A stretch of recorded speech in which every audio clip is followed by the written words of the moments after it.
আজকে ক্ষীরের পাটিসাপটা বানাবো। একটু দুধ ঘন করে নিয়েছি, এখানে শুধু দুধেই আছে।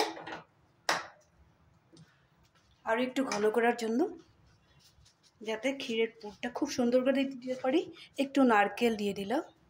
ঘরে যা যা ভালো জিনিস আছে সব অ্যাড করে দেবো আজকে। একটু নারকেল দিয়ে দিলাম, একটু দিয়ে দিব ক্রিম, ফ্রেশ ক্রিম একটু দিয়ে দিলাম। টেস্টি হবে, অন্য কিছু না, দিলেও দিবে, না দিলেও নাই।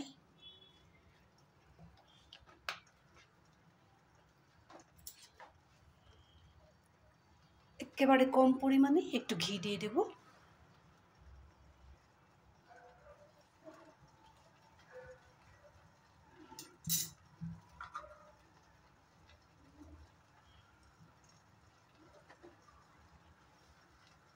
নারকেলের পাউডার আর একটু দিয়ে দেব।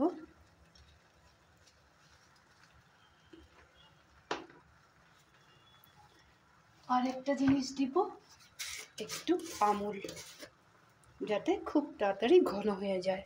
একটু আমুল দিয়ে দিলাম, হাতের আন্দাজেই দিয়ে দিলাম। এখানে আমি চিনি দিব না, এমনি মিষ্টি হবে।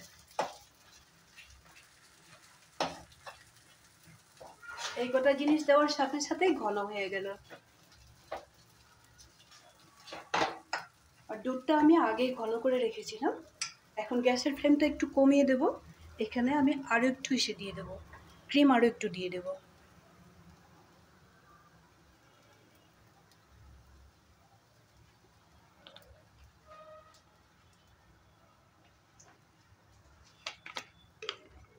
ফ্লেভারের জন্য একটু এলাচের পাউডার দিয়ে দিলাম।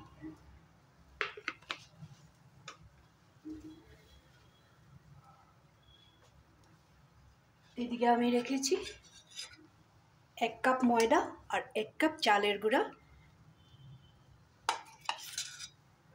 দুধ দিয়ে গুলিয়ে রেখেছি।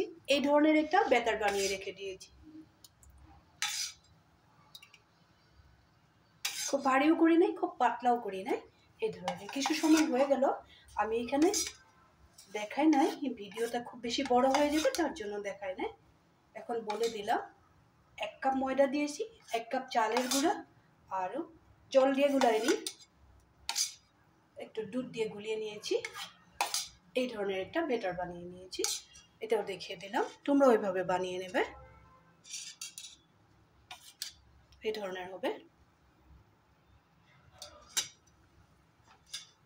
এখন আমি পুরটা ঠান্ডা করে নেব।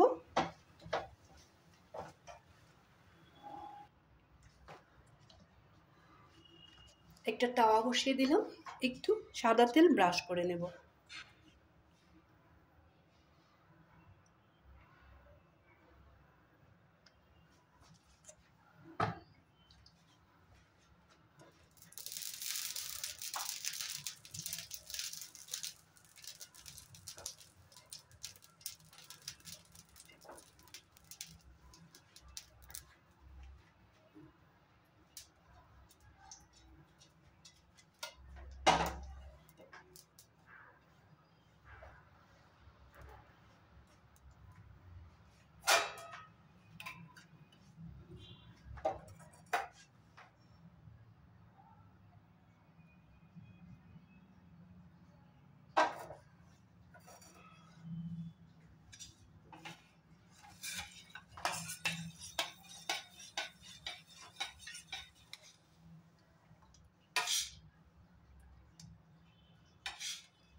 উপরটা কাঁচা থাকা অবস্থায় আমি হাত দিয়ে পুরটা দিয়ে দেব।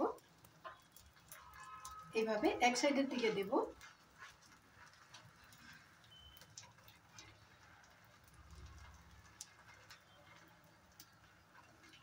হাতটা ভালো করে ধুয়ে নিয়েছি। যার জন্য হাত দিয়ে যদি দিই তার সুবিধা হবে, এর জন্য আমি হাত দিয়ে দিলাম।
আরও একটাও দেখিয়ে দেব।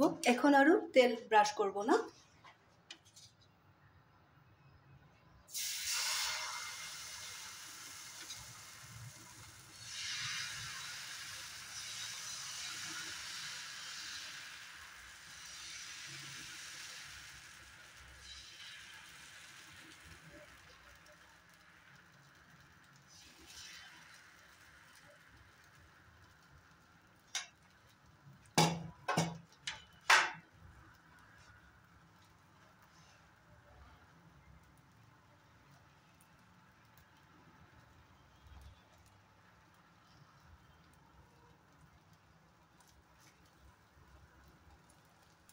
আগের মতোই এখানে কাঁচা থাকা অবস্থায় পুরটা দিয়ে দেবো।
আরেকটাও বানিয়ে নিলাম। এইভাবে আমি সবগুলো বানিয়ে নেব।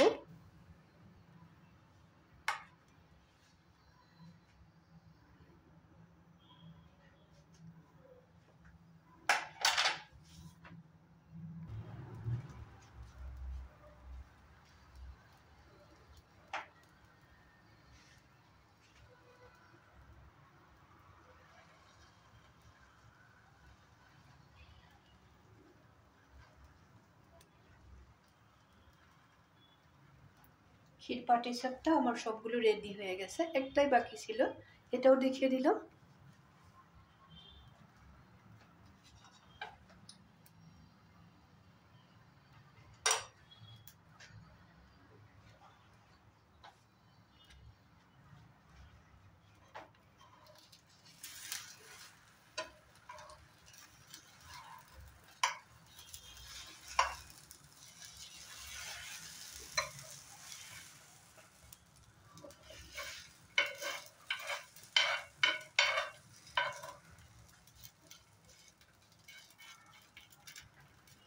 গ্যাসের ফ্লেমটা একদম কমিয়ে রেখেছিলাম আর এইভাবে সবগুলো করে নিলাম। এটাই বাকি ছিল, এটাও হয়ে গেল। এখন ফ্লেমটা অফ করে দিলাম।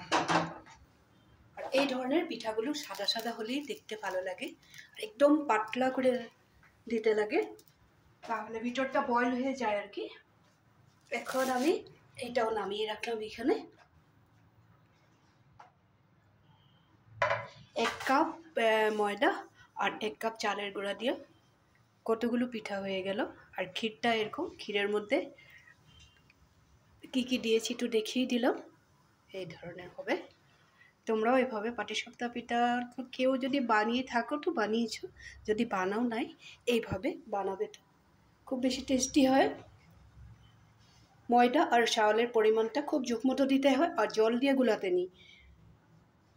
একটু দুধ দিয়ে গুলাবে, আর একটা কাজ করবে, অনেকক্ষণ আগে গুলিয়ে রাখবে। আর ওটার মধ্যে না লবণ না চিনি কিচ্ছু দিবে না, তাহলে এরকম সাদা সাদা হবে আর তাওয়ার মধ্যে লেগে যাবে না। তাওয়ায় প্রথম অবস্থায় ননস্টিকের প্যানেও বসাতে পারো, আর তাওয়ায় প্রথম অবস্থায় একটু ঘি বা সাদা তেল ব্রাশ করে নেবে, তাহলে পিঠাগুলো লেগে যাবে না। তোমাদের যদি এই ক্ষীর পাটিসাপটার পিঠাটা ভালো লেগে থাকে তাহলে লাইক শেয়ার করবে, কমেন্ট করতে ভুলবে না। বাড়িতে বানিয়ে খাবে, এভাবে বানিয়ে রেখে দিলে 2 দিন তো খাওয়াই যায়, বেশি দিন রাখা যাবে না, 2 দিন তো খাওয়া যাবেই। তাহলে বেশি দেরি করব না, কমেন্ট করবে কিন্তু, কমেন্ট করতে একবারে ভুলবে না। ভালো থাকবে, সুস্থ থাকবে। আবার একটা নতুন ভিডিও নিয়ে তোমাদের সামনে আসছি।